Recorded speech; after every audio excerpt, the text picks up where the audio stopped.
pada termodinamika. Pengertian tentang siklus dan besar usaha yang dihasilkan oleh siklus. Bentuk energi apapun dapat diubah seluruhnya menjadi panas. Apabila energi panas diubah menjadi bentuk-bentuk lain, tidak pernah semuanya dapat berubah. Sebagian energi selalu tetap tinggal sebagai panas, dan suhu ini selalu tetap. Suatu sistem dapat menyerap kalor dari lingkungannya untuk melakukan usaha. Untuk dapat melakukan usaha terus-menerus, tidak mungkin dilakukan hanya dengan satu kali proses termodinamika tertentu, karena suatu proses akan berhenti ketika tekanan, volume, atau suhu mencapai nilai maksimum. Oleh karena itu, sistem harus dikembalikan kepada keadaan awal agar kalor dapat berubah menjadi usaha. Rangkaian proses sedemikian rupa sehingga akhirnya kembali pada keadaan semula, itulah disebut sebagai siklus termodinamika.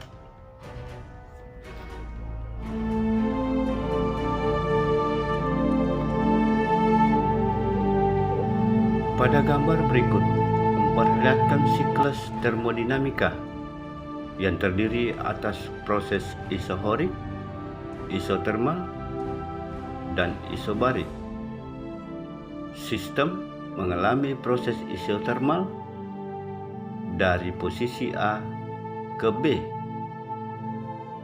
Pada proses ini, sistem menyerap kalor dari lingkungan sebesar QAB dan menghasilkan usaha WAB yang besarnya sama dengan luas daerah yang diarsir A, B, E, D, A. Kemudian, sistem mengalami proses isobarik dari B ke C, di mana sistem melepaskan kalor sebesar QBC dan melakukan usaha yang harganya negatif WBC yang besarnya sama dengan daerah CBED. Energi dalam sistem berkurang sehingga suhunya turun. Akhirnya sistem mengalami proses isohorik dari C ke A. Selanjutnya, sistem kembali kepada keadaan semula dengan menyerap kalor QCA untuk menaikkan tekanan dan suhu sistem tanpa melakukan usaha, di mana WCA sama dengan 0. Rangkaian proses dari A ke keadaan B, keadaan C, dan kembali lagi ke keadaan A, itulah disebut sebagai siklus. Usaha yang dilakukan oleh sistem dalam suatu siklus adalah W sama dengan WAB ditambah WBC yang besarnya sama dengan luas daerah yang diarsir pada grafik PP atau luas ABC. Apabila arah proses dalam siklus searah putaran jarum jam, maka usaha bernilai positif dan bernilai negatif apabila proses terjadi secara berlawanan arah. Salah satu siklus termodinamika yang paling populer yaitu siklus Carnot. Pada tahun 1824, seorang ilmuwan Prancis, Sadi Carnot, tahun 1796 sampai dengan 1832, mengemukakan model mesin ideal yang dapat meningkatkan efisiensi melalui suatu siklus yang dikenal selanjutnya dengan nama siklus Carnot. Mesin ideal Carnot bekerja berdasarkan mesin Calor yang dapat bekerja secara bolak-balik atau reversible yang terdiri atas 4 proses, yaitu 2 proses isotermal dan 2 proses adiabatik. Proses A ke B adalah pemuaian isotermal pada suhu T1. Pada proses ini, sistem menyerap kalor Q1 dari sumber reservoir yang bersuhu tinggi T1 dan melakukan usaha sebesar WAB. Untuk proses BC adalah pemuaian adiabatik. Pada proses ini, sistem tidak menyerap atau melepas kalor, akan tetapi melakukan usaha sebesar WBC dan suhunya turun dari T1 sampai T2. Proses C ke D adalah pemampatan isotermal pada suhu T2. Pada proses ini, sistem melepas kalor ke reservoir yang bersuhu rendah T2 sebesar Q2 dan menerima usaha sebesar WCD. Proses D ke A adalah pemampatan adiabatik. Pada proses ini, sistem tidak menyerap ataupun melepas kalor. Sistem menerima usaha sebesar WDA sehingga suhu naik dari T2 menjadi T1. Jadi usaha total yang dilakukan sistem dalam satu siklus sama dengan luas daerah arsiran pada grafik PV atau luas A, B, C, D, A. Pada siklus Carnot, sistem menyerap kalor dari reservoir yang bersuhu tinggi T1 sebesar Q1 dan melepas kalor ke reservoir yang bersuhu rendah T2 sebesar Q2. Karena pada proses tersebut, keadaan awal sama dengan keadaan akhir, maka perubahan energi dalam delta U sama dengan 0. Berdasarkan hukum 1 termodinamika, Q sama dengan delta U ditambah W, atau Q1 dikurang Q2 sama dengan 0 ditambah W, atau W sama dengan Q1 dikurang Q2. Dengan demikian, pada mesin Carnot telah terjadi perubahan energi kalor menjadi usaha. Sebagai catatan, mesin yang mengubah energi kalor menjadi usaha disebut sebagai mesin kalor. Efisiensi mesin kalor dinyatakan sebagai perbandingan antara usaha yang dilakukan mesin dengan kalor yang diserap. Secara matematis ditulis efisiensi sama dengan W berbanding dengan Q1 dikali 100%, atau efisiensi sama dengan 1 dikurang Q2 berbanding Q1 kali 100%.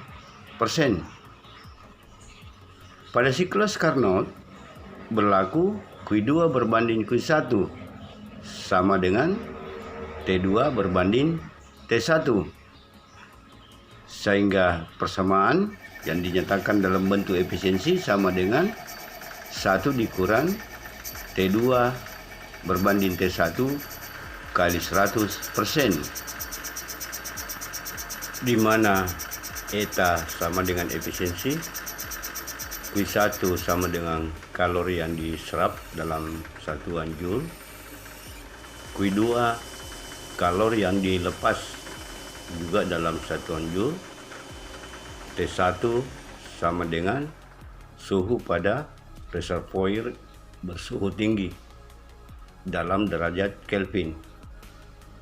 T2 suhu pada reservoir bersuhu rendah juga dalam derajat Kelvin.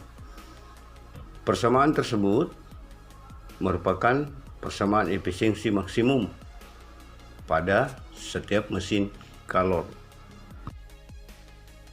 Salah satu contoh soal pada pembahasan kali ini yaitu suatu mesin Carnot dengan reservoir yang panasnya bersuhu 400 derajat Kelvin memiliki efisiensi 40%. Jika mesin tersebut reservoir panasnya bersuhu 640 derajat Kelvin, tentukan efisiensinya. Tentu penyelesaiannya, kita identifikasi semua variabel soal. Yang pertama, T1 diketahui 400 derajat Kelvin. Efisiensi 1 sama dengan 40%. Ditanya efisiensi mesin pada suhu T1 yakni 640 derajat Kelvin.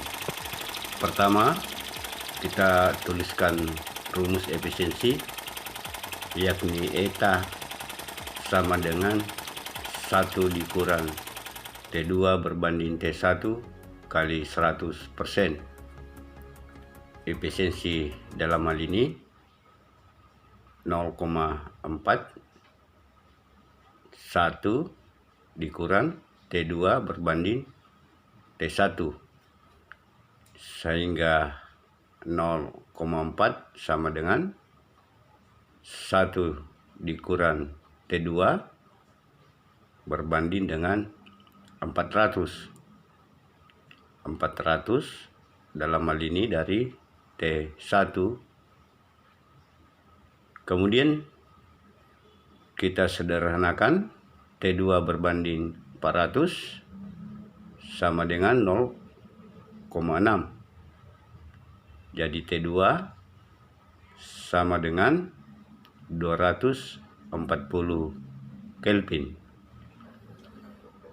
Kemudian untuk suhu pada T1 yakni 640 derajat Kelvin, maka nilai efisiensinya sama dengan 1 dikurang 240 berbanding 640 kali 100%. Jadi hasilnya sama dengan 62,5%. Berikutnya kita bahas mengenai hukum 2 termodinamika. Hukum 2 termodinamika memberikan batasan terhadap perubahan energi yang mungkin terjadi dengan beberapa perumusan. Pertama, tidak mungkin membuat mesin yang bekerja dalam satu siklus menerima kalor dari sebuah reservoir dan mengubah seluruhnya menjadi energi atau usaha.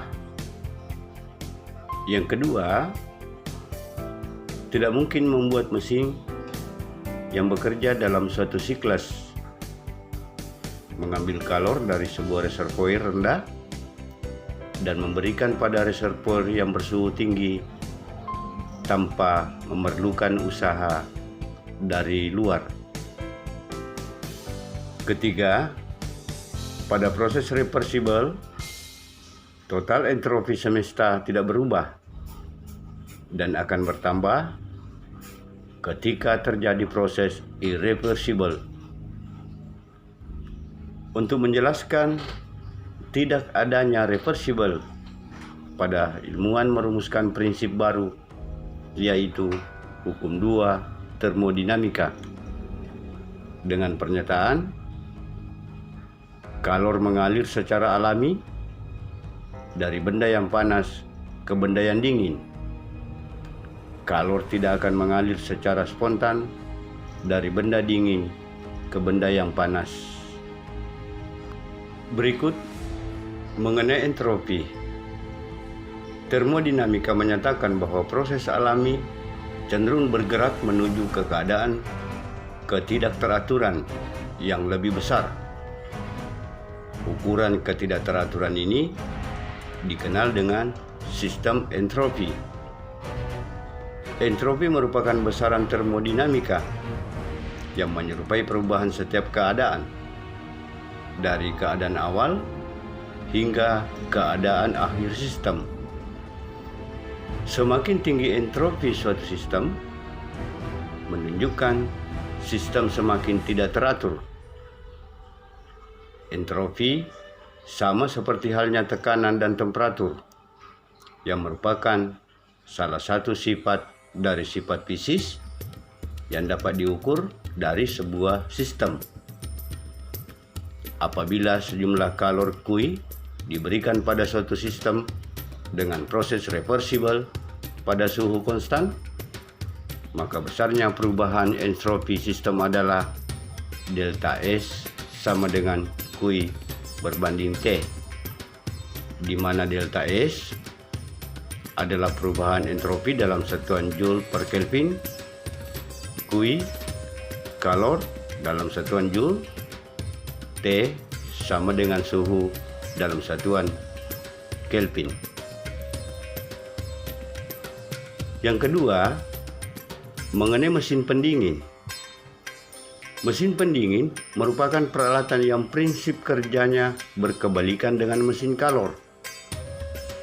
Pada mesin pendingin, terjadi aliran kalor dari reversible bersuhu rendah ke reservoir bersuhu tinggi dengan melakukan usaha pada sistem. Contoh misalnya pada lemari es atau kulkas dan pendingin ruang AC. Bagian mesin pendingin dapat dilihat pada skema berikut. Ukuran kinerja mesin pendingin yang dinyatakan dengan koefisien daya guna merupakan hasil bagi kalor yang dipindahkan dari reservoir bersuhu rendah Q2 terhadap usaha yang dibutuhkan atau W. Secara matematis dirumuskan Kp sama dengan Q2 berbanding W sama dengan Q2 berbanding Q1 dikurang Q2 atau sama dengan T2 berbanding T1 dikurang T2, di mana Kp adalah koefisien daya guna, W dalam hal ini usaha yang diperlukan dalam satuan Joule, Q sama dengan kalor yang diberikan pada reservoir suhu tinggi dalam satuan Joule, Q2 kalor yang diserap pada reservoir suhu rendah dalam satuan Joule, T1 suhu pada reservoir bersuhu tinggi dalam satuan Kelvin, T2 suhu pada reservoir bersuhu rendah juga dalam satuan Kelvin.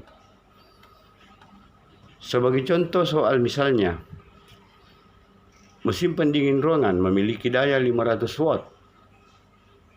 Jika suhu ruang minus 3 derajat Celcius dan suhu udara luar 27 derajat Celcius, berapa kalor maksimum yang diserap mesin pendingin selama bekerja 10 menit? Atau berapa efisiensi mesin ideal? Tentu penyelesaiannya, pertama, P atau daya sama dengan 600 watt untuk usaha 500 Joule tiap 1 skon. Jadi T1 sama dengan 27 derajat Celcius sama dengan 27 ditambah 273 sama dengan 300 Kelvin. T2 sama dengan minus 3 derajat Celcius sama dengan minus 3 ditambah 273 sama dengan 270 Kelvin. Semua satuan Celcius dirubah ke dalam satuan Kelvin dengan catatan bahwa derajat Celcius ditambahkan 273. Pertanyaan soal, berapa Q2?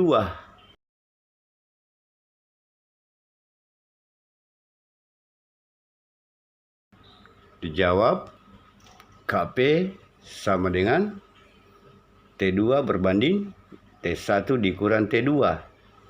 Dalam hal ini, Q2 berbanding W sama dengan T2 berbanding T1 dikurang T2.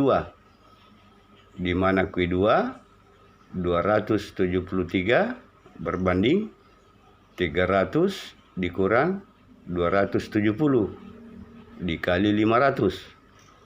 Jadi nilai Q2 sama dengan 4500 Joule untuk tiap 1 skon. Jika ditanyakan untuk 10 menit, berarti satuan menit dibawa ke skon. Untuk 10 menit sama dengan 600 skon. Maka Q2 menjadi 4500 kali 600 sama dengan 2,7 kali 10 pangkat 6 Joule. Demikian pembahasan ini. Semoga bermanfaat. Tetap semangat. Salam sehat. Assalamualaikum warahmatullahi wabarakatuh.